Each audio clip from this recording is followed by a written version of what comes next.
Yeah, the show is almost over.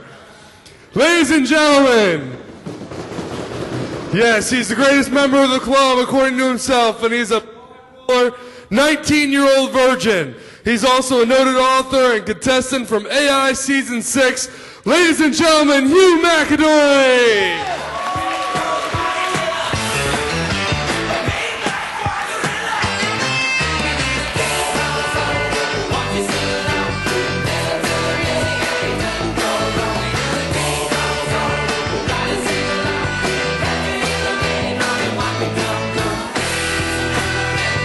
Hi, everybody. As you can see, I got my bodyguards behind me since it's a special occasion. Well, I think I should talk a little bit about myself. Well, as he said, I am Hugh McAdorey, and yes, I am a 19-year-old virgin. And sometimes I wonder, like, why am I still a virgin? But then, I think the answer is pretty simple. My pee-pee hoe is a bit too small. Well, most of the time anyway, because you see, pee-pee hoe down here, he's kind of like an accordion. You see, usually he's small, but then every once in a while, there's a special time that comes, and all of a sudden, whoop, whoop, whoop, whoop, whoop, he grows bigger, and then I feel a lot happier and more confident. And right now, I currently do not have Pee-Pee Ho under control. He seems to, like, go off at awkward times instead of when I really want him to. Like, you know, whenever I see a hot girl, like, he starts to get bigger, and then I, like, get all weird, and, like, you know how it is. And then whenever I go like that, then I start all talking weird. Like, one day, some girl came up to me, and I was, like, digging her, you know. She said, "How are you doing, Hugh?" And then I was just like, you know, I like studying in school. And that's what I really did say. But, you know, since I really do not have that much luck with the ladies, obviously the gay rumors start coming. See, I don't really understand why, because, I mean, everything I like is just so damn manly. So, I mean, only real men would watch America's Next Top Model reruns during the NFL draft. And only real men would have a Swedish ABBA song to accompany them up on stage. And only real men go up on stage and sing wearing spandex outfits in front of their audiences. Yep. I have done that. But even though I am not gay, there is someone close to me in my life who is incredibly gay. And that would be my cat, Thomas. You see, Thomas is a little black and white kitten with a little pink nose, always has a little kitten smile on his face, and he's a little bit fruity, like his paws like that, his meows are a little too feminine for a guy, and he only has one testicle. It does. Well, you see, a long time ago, when Thomas was being born, Mama Kitten was in the hospital, and the doctor was like, "Push!" And she was like, "Meow!" And the doctor was like, "Push!" And she was like, "Meow!" And the doctor was, "Push!" And she went, "Meow!" And then out popped Thomas. And as soon as Thomas came into the world, he looked up at the doctor's face, and he said, "I'm gay!" Were his first words.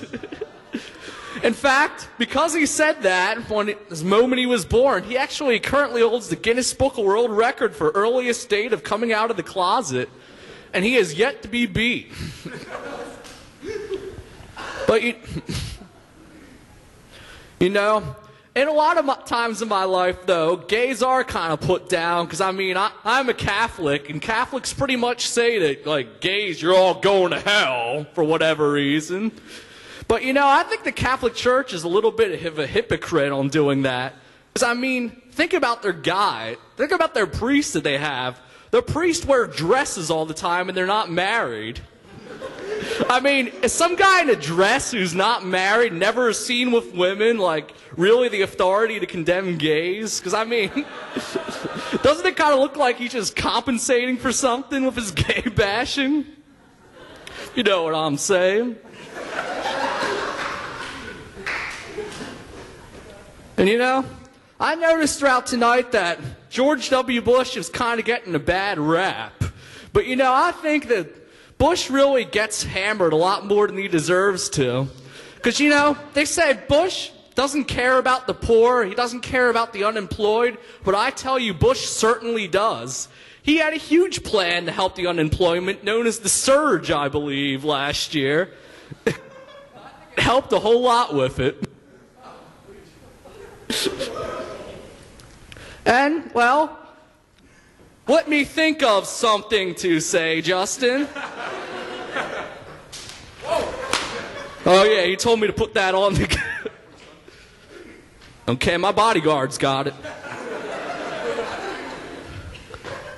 When, with random reading from The Great Gatsby by F. Scott Fitzgerald. Trying to? Well, this would interest you. It wouldn't take up much of your time, and you might pick up a nice bit of money.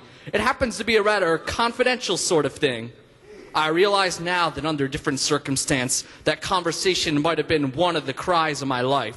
But, because the offer was obviously and tactlessly for a service to be rendered, I had no choice except to cut him off there.